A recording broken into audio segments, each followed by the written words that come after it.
Na referendum si počkáme do začiatku leta. Bude bez jednej spornej otázky ohľadom skrátenia volebného obdobia. Takúto možnosť sa teraz pokúša do ústavy pretlačiť strana Hlas. Aj o tom bude dnešná relácia téma, ale nie len o tom, aj o tom, čo sa deje v parlamente. Dnes z priestorov parlamentu som rád, že sa dívate. Dobrý deň. No a mojimi hostiami sú dnes Robert Puci za stranu Hlas SD, predseda poslaneckého klubu strany. Dobrý deň, vitajte. Dobrý deň, pekne. A takisto dnes vítam Martina Dubéciho, podpredsedu parlamentu za Progresívne Slovensko. Dobrý deň.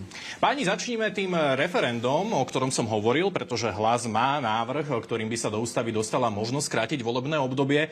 Aj referendum, to referendum demokratov je však bez tej spornej otázky na základe rozhodnutia prezidenta. Prečo sa vrátite k téme skracovania volebného obdobia cez ľudové hlasovanie, pán Puci? No, toto bola naša téma aj v minulom volebnom období, keď sa nám podarilo spolu s kolegami z dnešnej koalície zozbierať viac ako 600 000 hlasov na vypísanie referenda k predčasným voľbám. Vtedy vtedajšia pani prezidentka sa obratila na ústavný súd, ktorý rozhodol, že táto otázka nie je v súlade s platnou ústavou Slovenskej republiky a preto to referendum nemohlo byť vypísané. My sme to vtedy voličom sľúbili, že sa k tomu vrátime naspäť.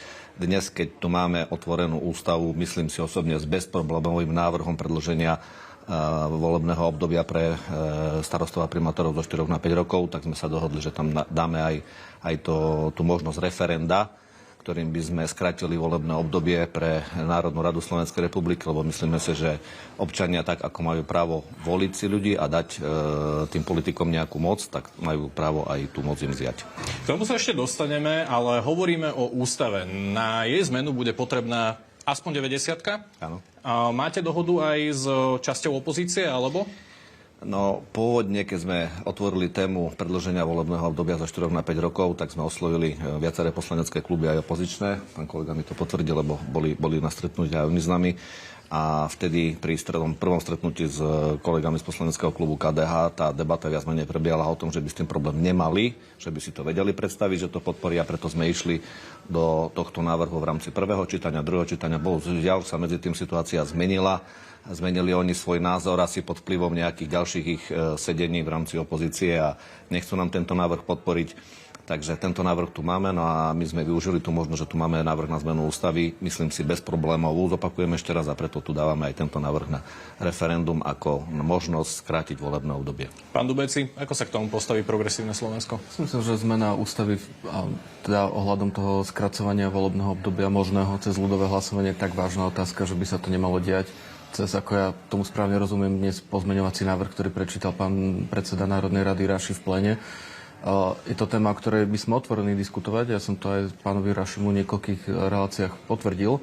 Ale myslím si, že je to diskusia, ktorá by mala prebiehať na širokej báze medzi odborníkmi. Lebo naozaj to, akým spôsobom dávame do rovnováhu zákonodárnu moc, ktorá pochádza od ľudí a potom nejaké teda tú legislatívnu, teda ľudovú iniciatívu ľudí, to je fakt komplikovaná otázka, ktorej sa v mnohých krajinách ako veľmi citlivo vysporiadávajú. Urobiť z toho takú, ako ak sa nenahnevá kolega, proste marketingovú aktivitu strany Hlas. Ja chápem, že proste každý si potrebuje nejako svoje témy tlačiť. Mne to príde ako keby tak nedôstojné. Celkovo zmeny ústavy, ktoré sa u nás robili, a už je ich mnoho, sa dejú takým spôsobom, že z tej ústavy už naozaj sa stal taký trhací kalendár, kde každý proste, kto si práve spomenie, tak niečo prihodí a podľa mňa to je tak nedôstojné a neodborné. Z toho vyplýva, že poslanci za Progresívne Slovensko nezahlasujú? Predpokladám, že nebudeme za tento návrh hlasovať. Pán Puci, poďme k samostatnej, alebo teda k samotnej podstate toho návrhu, pretože neobávate sa, že sa z toho stane, a budem parafrázovať aj pána Majerského, pravidlo pri akýchkoľvek ďalších volebných obdobiach, ktorých by ste mohli byť jedna, alebo teda aj druhá strana súčasťou, že niektorý z politických oponentov sa bude chcieť dostať k moci, vyvolá referendum a takto sa to potom bude opakovať, cykliť? Začnem trošku od konca. Pán Majerský ako predseda KDH nebol vtedy pri tom stretnutí. Boli tam jeho podpredsedovia a členovia poslaneckého klubu, takže asi nevie o všetkom, jak celá tá rozpráva prebiehala. A bohužiaľ nemá naštudovaný ten pozmeňujúci návrh a neovláda ústavu Slovenskej republiky ani zákon o petíciách, ktorý hovorí o nejakých pravidlách, o nejakých lehotách.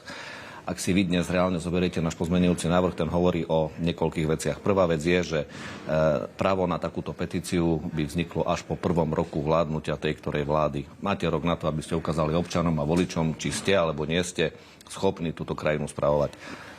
V ďalšom, druhom a treťom roku táto možnosť tu je a odobrali sme možnosť petície v rámci 4. roku, keď by sa to už zneužívalo na nejaký predvolebný boj, keďže vieme, že ten posledný rok väčšinou už prebiehajú nejaké volebné diskusie, prebieha nejaký predvolebný súboj všetkých politických strán, ktoré aj či sú v parlamente, alebo tam nie sú.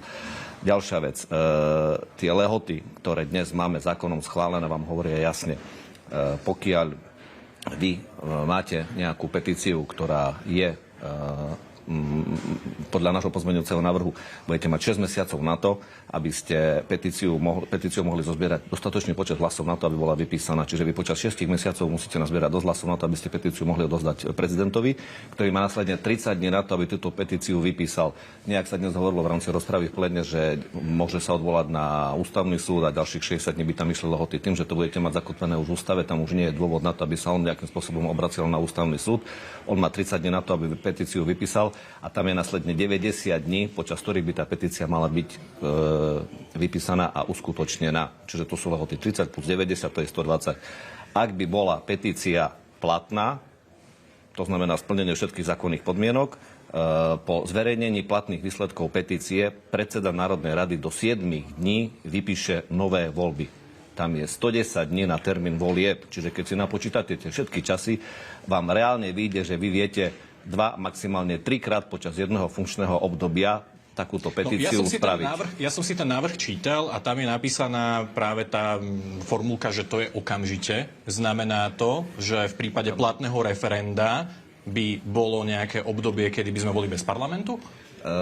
Takto, vy tam máte 110 dní na to, aby prebehli ďalšie voľby, kde je potrebné predseda Národnej rady zvolať voľby do Národnej rady. K tomu potrebujete ešte upraviť aj zákon o petíciách, kde sú ďalšie lehoty.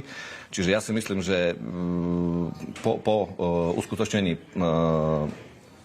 správnej petície, kde všetky, respektíve toho referenda, kde budú splnené všetky podmienky a budú vypísané voľby do Národnej rady, kde predseda ich teda do 7 dní má vypísať, tak bude určený termín v priebehu tých 110 dní, kedy sa majú skutočniť voľby do Národnej rady a už je na predsedovi Národnej rady, či ich zvolá na 110. deň, na prvý deň, na druhý deň, to je jedno. Čiže nebude tu ľudovo povedané nejaké bezvládie? Nie. Pán Dubeci? Tak už len to, že koľko trvalo len vysvetliť legitímne technické otázky ohľadom tohto návrhu, svedčí o tom, že naozaj ja viem, že už asi mám pocit, že v tomto volebnom období budem že asi takým trápny s tým, že poviem, že či by sme tieto veci nemohli diskutovať normálne. Naozaj, že proste však na toto sú odborníci, na toto sú ústavní právnici. Takéto zmeny sa naozaj robia po nejakej komplexnej diskusii. A myslím, že tá ústava by si to zaslúžila mnohom aj ste vyjasniť si vzťah prezidenta parlamentu, súdna moc, ako tam tých otázok, ktoré sa nám neustále vracajú, je dosť. A podľa mňa, ja neviem, prezident republiky alebo takto by mohol zvolať nejaký formát, v ktorom by sme si tieto veci vyčistili. A nie, že proste v druhom čítaní teraz tu o tom diskutujeme, že či ten parlament bude alebo nebude. A teda druhá vec, asi som cynický ratač hlasov, ale zatiaľ mi to nevychádza úplne tak, že by strana Hlas mala dostatok hlasov na to, by táto ústavná zmena prešla, tak ja chápem, že treba si odprezentovať návrh a všetko, ale úplne to nie je otázka, ktorá reálne zasiahne do legislatívy. A teda poviem aj to B, no ja by som bol rád, keby sme namiesto toho sa rozprávali napríklad o prorastových opatreniach v čase 0% hospodárskeho rastu, či by sme sa bavili o infraštruktúre, o rozvoji východného Slovenska, o ktorom sa práve diskutuje, milión vecí. A teraz sa budeme baviť o nejakom návrhu, ktorý ako pri všetkej úcte, však chápem, prezentujete ho, ale jednoducho nemá podporu, je nesystematický a prichádza z ničoho nič. Áno, v parlamente to je. Ako to je teda s tou podporou? No, bohužiaľ to KDH v rámci svojich vyjadrení už dnes nechce podporiť tú zmenu ústavy z toho predĺženia volebného. Čiže je možné, že to neprejde?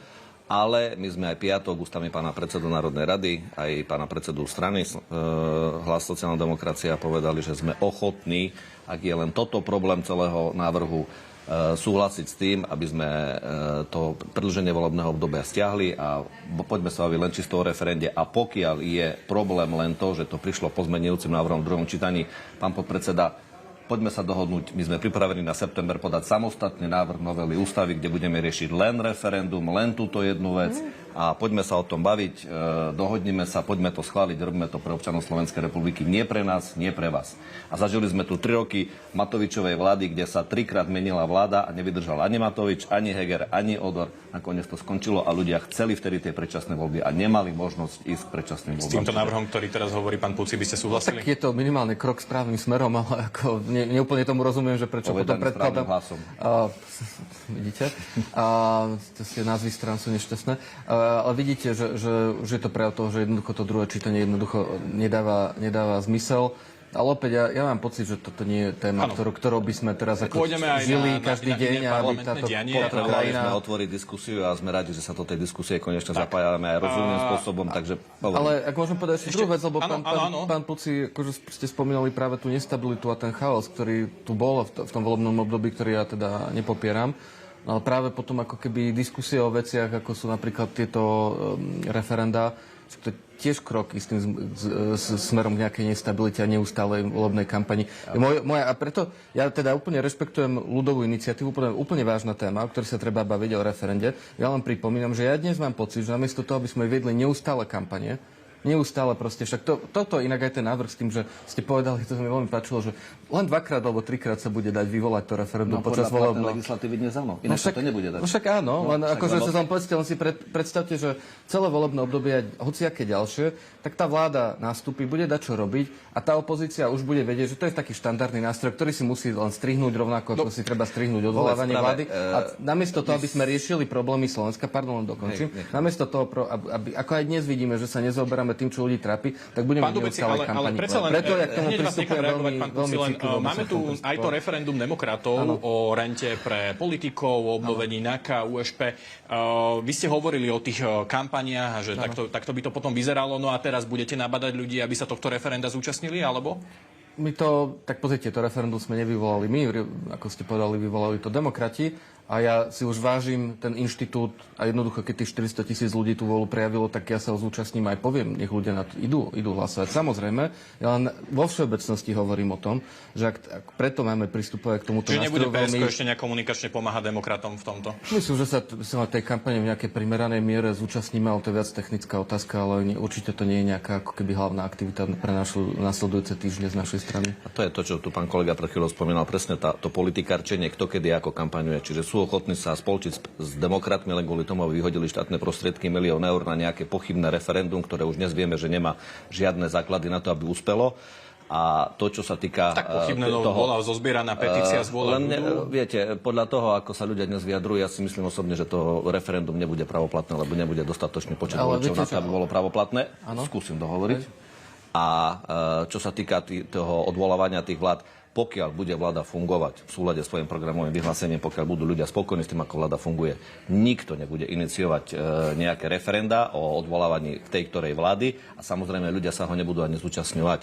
Čiže ja nevidím problém v tom, aby sme dnes toto tu schválili, lebo zažili sme to, bol tu ten problém reálne, videli sme to, ľudia to chceli, bohužiaľ nebola taká možnosť. Rýchla reakcia. Myslím, že to, aké žijeme v polarizovanej dobe, ja sa tu s vami stavím, pán Pucio, neviem čo, fľašu východoslovenského vína alebo kartón, že teda v ďalšom volebnom období určite, hoci kto príde jednoducho v tej opozícii, bude ten nástroj využiť, zvlášť ak by sme ho do tej ústavy definovali. Ale môžem povedať aj B.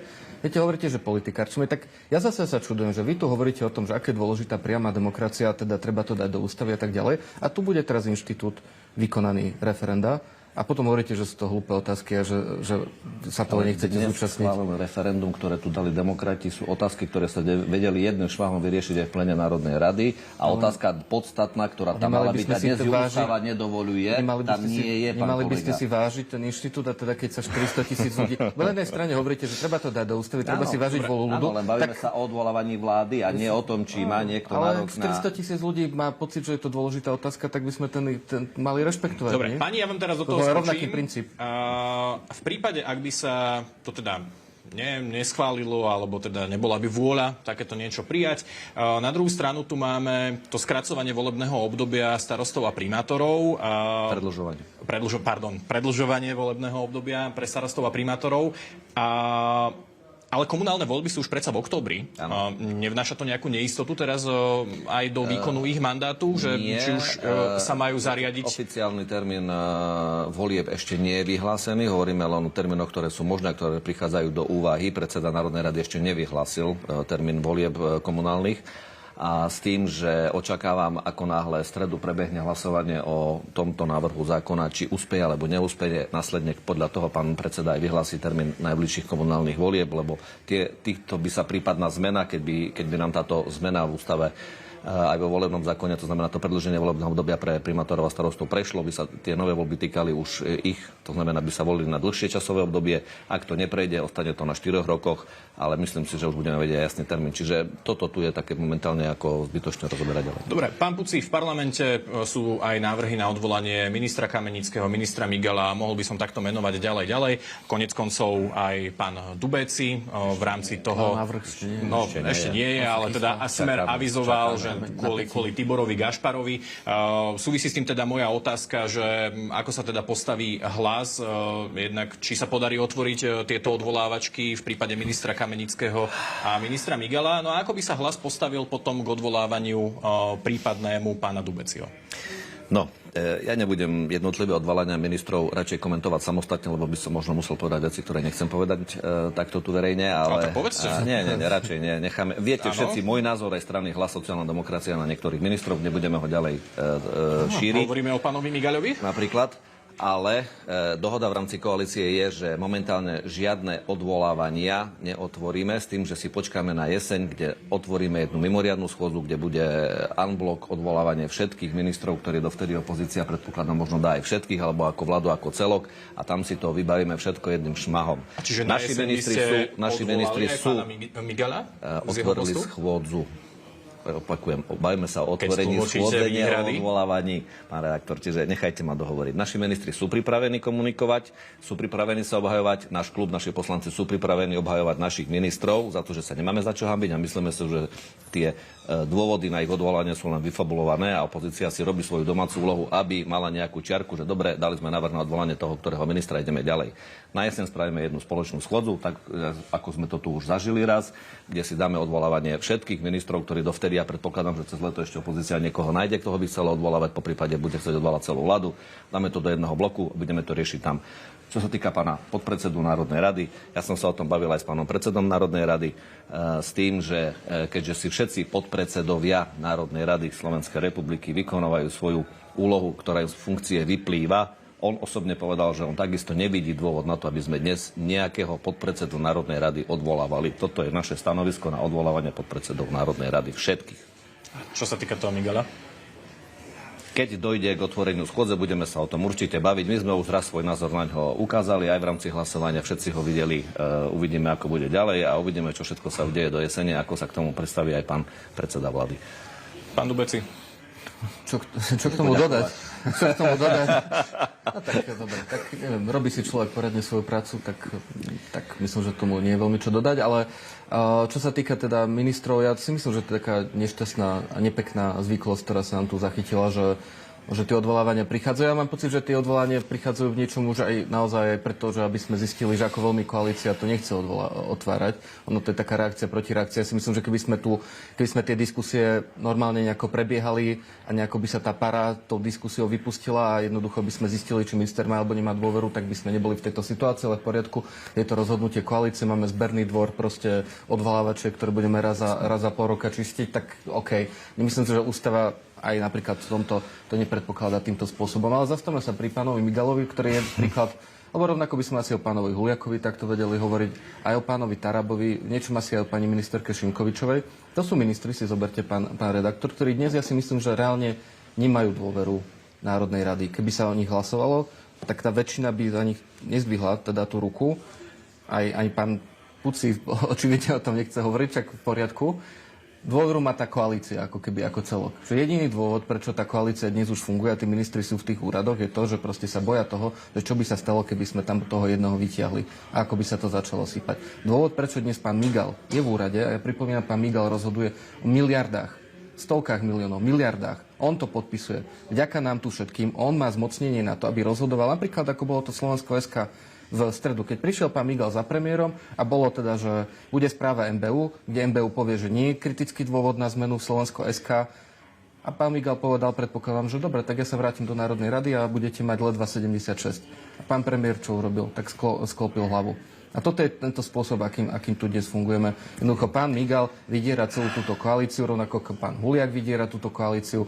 A to nie je ani chyba strany Hlas, je to, by som povedal, chyba strana pán predsedu vlády, ktorý sa toľko vysmieval tým nesmeráckým vládam, že sú zlepence, až taký zlepenec upiekol, aký to ešte Slovensko nevidelo. A platíme za to každý týždeň. Každý týždeň za to platíme. Je zaujímavé, akým spôsobom si vie opozícia vyfabulovať svoje predstavy o tom, ako prebieha diskusia na vláde medzi pánom predsedom vlády a jednotlivými ministrami, ale u nás na východe sa hovorí, že to šebabe chcelo, to šebabe prišnelo, to, keďže pán kolega je Košičan, asi rozumie, čo som povedal. Ale nech sa páči, ja do týchto diskusí nebudem sklzávať, je to vec pána predsedu, jeho ministrov, o tom sa budú baviť oni asi, za akých podmienok to kedy bude vykonávať túto funkciu a nevidíme dôvod momentálne na začatie akéhokoľvek odvolania, akéhokoľvek ministra. Vy ste ale, pán Puci, načrtli v predošlej odpovedi aj tú jeseň, tú politickú jeseň a s tým súvisí aj téma schvaľovania rozpočtu. Ten by mal byť podľa vášho stranického šéfa, pána Eštoka, prepojený aj s personálnymi nomináciami, teda predĺženie mandátu alebo ponechanie Petra Kažimíra v stoličke guvernéra NBS-ky, takisto doplnenie ústavného súdu. S tým Petrom Kažimírom ale mal a neviem, či má ešte stále, ak má, teda opravte, mal problém Smer. No a čo teda ten ústavný súd? Koho tam nominujete? Pokiaľ som dobre zaregistroval včerajšiu rozpravu pána nášho predsedu, tak on povedal, že by to mohlo byť, nie malo byť spojené. Čiže on hovoril o predpoklade, že by sme teda mohli vyriešiť do jesene aj tieto personálne veci, aj návrh rozpočtu ako takého.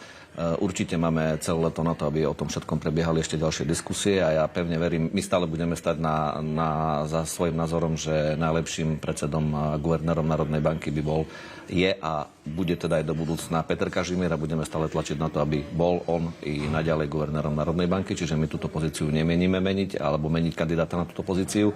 A čo sa týka sudcov ústavného súdu, tam ešte má v rámci koalície prebehnúť nejaké stretnutie, majú z toho nejakí kandidáti a ja dúfam, že na jeseň už teda sa dostaneme aj k voľbe sudcov ústavného súdu, aby ten ústavný súd nefungoval v tom kvázi takom skrátenom úzkom režime, ako obmedzenom režime, ako prebieha momentálne.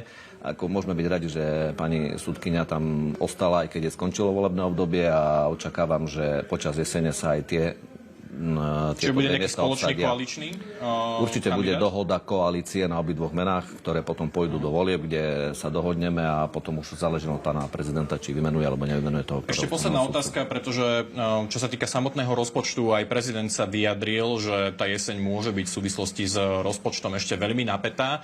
Znamená to, že teraz čo máme očakávať, že si jednotlivé koaličné strany budú odkazovať cez médiá, čo by ešte chceli? Napätú jeseň a napätú diskusiu, lebo predpokladám, že áno, každý z koaličných partnerov príde so svojou predstavou o tom, ktorom návrhu rozpočtu minimálne za svoj rezort.